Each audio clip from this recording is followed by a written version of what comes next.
Bienvenue à vous les béliers, donc dans votre taroscope du mois de décembre. Alors, qu'est-ce qui se profile pour vous? Déjà, on va regarder dans quel état vous arrivez dans le mois de décembre. 7 de bâton. Oula, ça part trop loin. Ensuite, on a un 8 de coupe. Ok, vous avez fait preuve de volonté, j'ai l'impression là.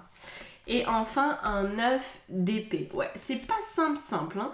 Le démarrage du mois de décembre, il est un petit peu chaotique pour vous. C'est beaucoup dans votre tête et dans vos émotions, en fait. C'est le mental et l'émotionnel qui sont concernés. Vous avez l'air de tenir bon, mais c'est pas facile. Le 7 de bâton, c'est aller encore un peu, aller encore un effort.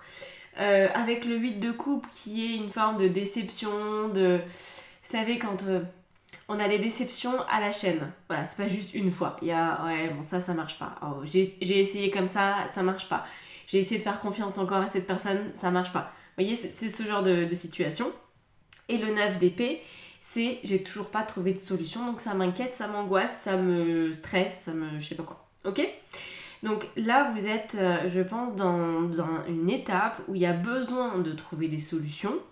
Vous ne les voyez pas encore.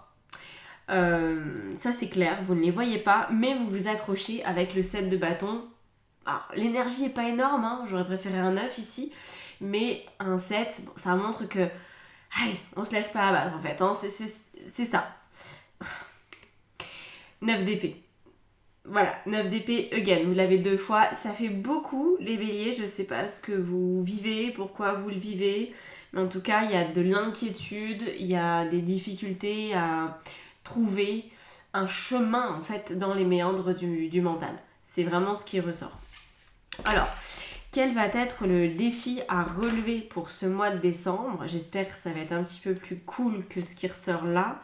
Ah, ok. Gros défi considérant la situation de départ. Le pendu. Le pendu, c'est cette capacité à se laisser traverser par la vie et les inquiétudes aussi, ok? C'est se laisser traverser par tout ce qui est, tout ce qui a été et tout ce qui pourrait être. Donc c'est un grand défi considérant la situation avec ces 9 d'épée où on dit que vous êtes peut-être accroché viscéralement, vous voyez, à des pensées, à des choses dans votre esprit. Là, au contraire, avec le pendu, le but, ça va être de laisser couler, de se détacher. Alors là, on a un début de réponse sur comment faire, je pense, avec la reine de denier. On va rajouter des cartes de toute façon pour vous aider. La reine de denier, c'est déjà un peu le pragmatisme, voyez. C'est quelqu'un qui est créatif. Donc là, ce qui pourrait vous aider apparemment à lâcher un peu, c'est à avoir des choses qui vous donnent votre créativité, qui vous donnent l'impression d'être protégé, parce qu'au niveau matériel et financier, il y a besoin d'une protection. Donc si par exemple vos épreuves mentales sont liées à un manque d'argent, que vous ne savez pas comment faire pour obtenir plus d'argent dans votre vie par exemple, et bien là, tout le but, ça va être de vous sécuriser à minima, d'accepter le moindre boulot, même si c'est pas dans votre secteur d'activité, mais juste pour minimiser les inquiétudes en fait, ok? Et tout ce qui va pouvoir être comme une main tendue, quelqu'un qui vous aide, quelqu'un qui vous soutient, ne serait-ce qu'avec des encouragements, pas forcément avec de l'argent, mais ça pourrait, vous voyez, il y a besoin de se façonner un petit cocon, un cocon sécurisé et qui vous permet aussi d'avoir un peu de créativité. Alors, on va pousser les choses un peu plus loin. On va les regarder au niveau de ce qui va vous aider justement. Waouh! C'est très particulier comme tirage. Pour des béliers, déjà, je trouve ça particulier. Parce que c'est très intérieur. On est plus là sur un style cancer ou scorpion, vous voyez. Bon, les béliers peuvent aussi avoir leur moment de pas bien, mais là, il y a beaucoup d'émotionnel et une énergie qui est un peu vacillante. Donc, ce qui vous aide, c'est la lune. Vous voyez, voilà, on continue dans les profondeurs, on continue à aller explorer des zones qui ne sont pas forcément connues de vous actuellement. Donc ça, c'est ce qui vous aide. Ça peut être de pratiquer des hypnoses, des méditations, d'être à l'écoute de vos rêves, d'accueillir tout simplement vos émotions, de ne pas chercher à les juger ou à les mettre dans un tableau, ça c'est bien, ça c'est mal. Non, juste accueillez. C'est comme ça aussi que vous allez certainement vous sécuriser. Ah, ça c'est bien, on continue. On a un 8 de bâton. On avait le 7 au départ, on a le 8 en cours de mois. C'est bien, ça veut dire que vraiment vous allez vous accrocher. Je pense que vous n'avez pas trop le choix parce que quand on reste longtemps dans du 9 d'épée, comme vous l'avez en double, c'est vraiment de la déprime, voire dépression. Ok, donc faut pas aller là-dedans, n'y allez pas. Reprenez-vous, faites en sorte d'adopter la bonne posture assez vite pour pas vous laisser envahir par cet émotionnel et ce mental qui... Hein, et c'est fort là. Donc prenez soin de vous à ce niveau-là. Soyez peut-être plus audacieux que d'habitude. Moi, je pense qu'avec le 9 de bâton, le 8 de bâton, vous pourriez vous permettre d'être audacieux, audacieuse. Donc de faire des choses au niveau de certaines techniques. Par exemple, vous n'avez jamais été voir un psy qui pratique de l'EMDR, bah allez-y.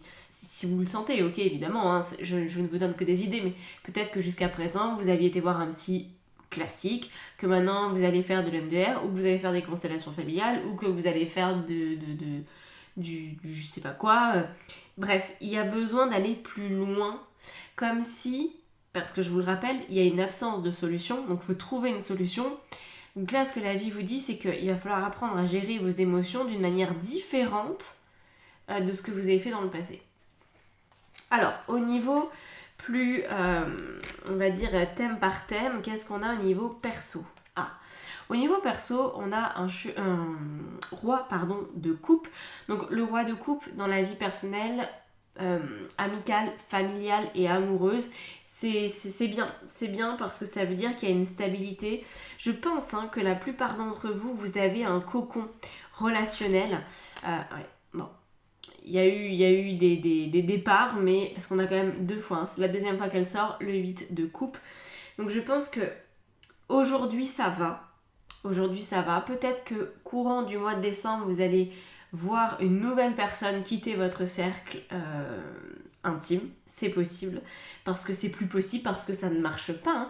C'est peut-être ça aussi qui va arriver dans votre esprit. Vous allez vous rendre compte que vous vous acharnez, par exemple, à faire fonctionner une amitié ou une relation quelle qu'elle soit, et que c'est systématiquement décevant, quel que soit l'axe que vous preniez. Donc là, vous allez vous dire, bon, bah, j'arrête et je laisse cette personne partir parce que ça marche pas, ça ne marche plus ou ça n'a jamais marché. Par contre, je pense que hormis un potentiel départ, il y a eu des départs certainement des semaines ou des mois précédents. Et pour moi, vous avez quand même une forme de solidité parce que le roi de coupe, c'est quand même quelqu'un qui prend soin de vous. Donc c'est peut-être que vous savez beaucoup mieux prendre soin de vous qu'avant. Vous avez peut-être des amis qui sont là, il n'y en avait peut-être pas beaucoup, mais vous savez les amis, pas besoin d'en avoir une dizaine, si on a 2-3, c'est très bien. Mais voilà, il y a peut-être quand même une forme de sécurité, de stabilité, un amoureux, une amoureuse qui tient la route, quelqu'un qui est là pour vous. Moi je pense que ça va dans cette direction. Voilà, c'est plutôt positif, à condition d'accepter le départ pour ce mois-ci ou déjà les semaines et les mois qui ont précédé, accepter le départ d'une personne avec qui ça n'a jamais été très très bien, quoi. Voilà. Alors, au niveau professionnel et financier, matériel aussi, lieu de vie et compagnie, qu'est-ce qu'on a ? Ah, ça c'est bien. On a un as d'épée. Alors il semblerait que beaucoup de vos chahutations internes soient liées au domaine professionnel, matériel ou financier. Voilà. Donc peut-être que vous n'arriviez pas à trouver le lieu de vie qui vous correspondait, peut-être que vous n'arriviez pas à trouver un équilibre professionnel, peut-être que vous étiez toujours en dette, peut-être que je ne sais pas quoi. En tout cas, ici, on a l'as d'épée. Et ça vient complètement contrer les 2 9 d'épée qui sont sortis, qui eux sont... c'est la guerre à l'intérieur, alors que l'as d'épée, tout est clair. tout est clair parce que tout est simple. Donc je pense que le mois de décembre va vous apporter une idée lumineuse pour vivre autrement dans ce secteur-là. Ah, ça c'est très bien aussi, très positif. On a un 3 de denier qui nous parle en fait d'une stabilité qui se trouve par, encore une fois, vous avez des gens autour de vous. Dans les deux cas de figure pro-perso, vous avez des gens autour de vous. Le 3 de denier, c'est des collègues sur qui compter. C'est une stabilité en fait à ce niveau-là. Y a des gens qui sont sincères avec vous, qui sont sérieux ou qui demandent à l'être. Peut-être qu'il faut leur faire de la place aussi.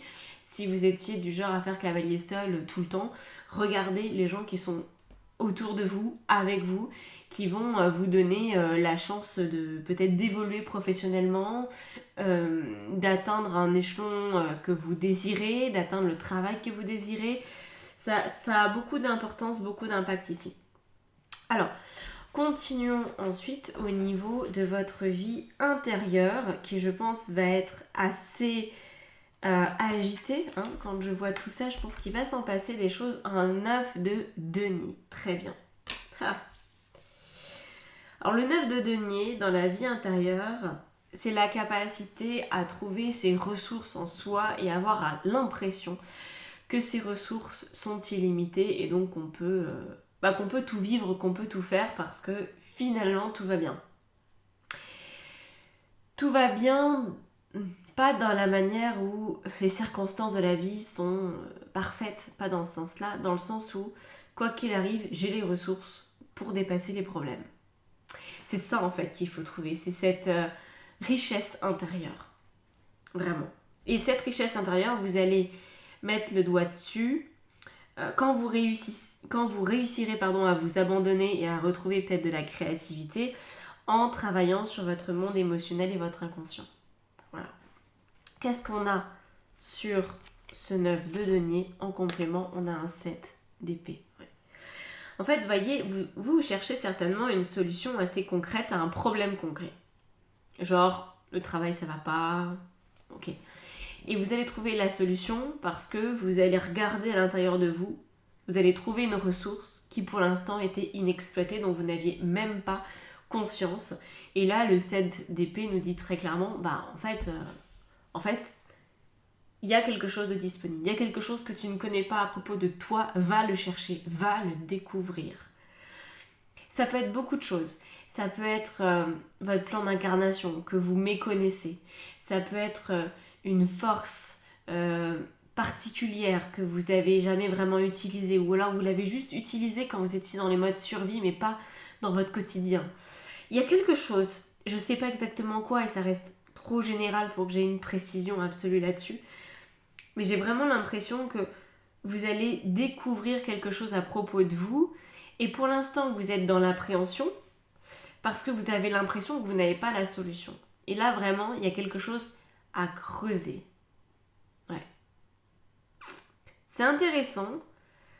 Par contre, c'est très confrontant. Parce qu'il y a beaucoup de peur avec ces 9 d'épée, les 8 de coupe, la lune. Vous êtes un peu brassé pour ce mois-ci. Donc essayez de garder la tête froide et essayez de vous garantir un cocon relationnel. Ça va vraiment vous aider à vous détendre dans tout ce processus. Faut pas vous crisper. Et peut-être même mettez en place du mouvement. Ça pourrait vous aider dans votre quotidien. Vous vous réveillez, faites quelques mouvements. Je ne me demande pas de faire le poirier dès le matin, mais voyez, de vous activer, de faire un peu du qigong ou des choses comme ça pour remettre de la vie et sortir peut-être de vos rêves de la nuit qui ont pu être peut-être un peu compliqués. Donc voilà, il y a de ça derrière. Alors qu'est-ce qu'on a à la fin du mois de décembre, après les fêtes, enfin après Noël? Vous arrivez avec, génial, le roi d'épée. Alors le roi d'épée, je pense que c'était la meilleure carte qu'on pouvait espérer ici. Déjà on avait l'as d'épée, j'ai trouvé que c'était cool. Mais en fait là, vu que le problème dans ce tirage, ce sont les 9 d'épée, et un peu le 8 de coupe, mais c'est en lien de toute façon, on voit que en fin de mois, si vous êtes capable d'incarner un roi d'épée, tout va bien. C'est-à-dire que vous êtes au clair dans votre tête, que s'il y a eu de la peur, elle est maîtrisée. S'il y a de la créativité, elle est maîtrisée. En fait, il y a beaucoup de maîtrise. Et beaucoup de maîtrise, beaucoup de clarté, beaucoup de conscience de soi.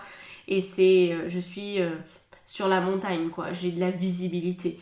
Là où pour l'instant, vous êtes un peu plus dans un trou, dans le trou de votre inconscient, voyez. D'ici la fin du mois de décembre, peut-être avant pour certains, hein, parce que vous savez, hein, la temporalité en tarot, c'est toujours un peu compliqué.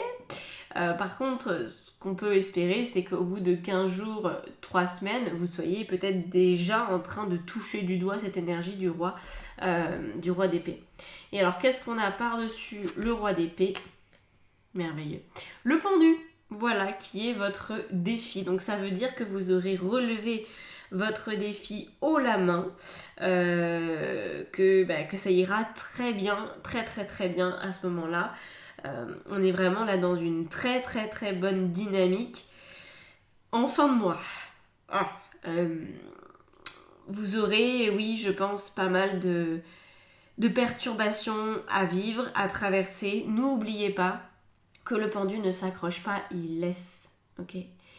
Il se laisse aller au courant de la vie, il se laisse bercer par la vie.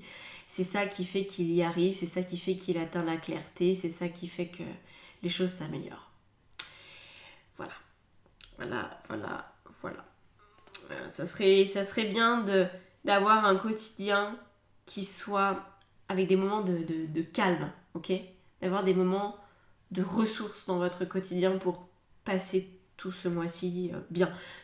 Préparez vos fêtes de Noël. Franchement, là, quand je vous parle de créativité, faites des décorations pour le sapin, pour votre maison, réfléchissez à des recettes de petits gâteaux, faites-vous plaisir, ok ? C'est aussi une période de l'année qui permet ça, d'enjoliver les choses, de mettre des petits angelots, de faire en sorte que ce soit mignon, ce soit beau. Je pense que vous en avez franchement grand besoin. Voilà pour vous les béliers, j'espère que ça vous aura parlé. Pour aller plus loin, guidance, coaching, formation tarot, atelier, tout est dans la barre d'informations en dessous de la vidéo.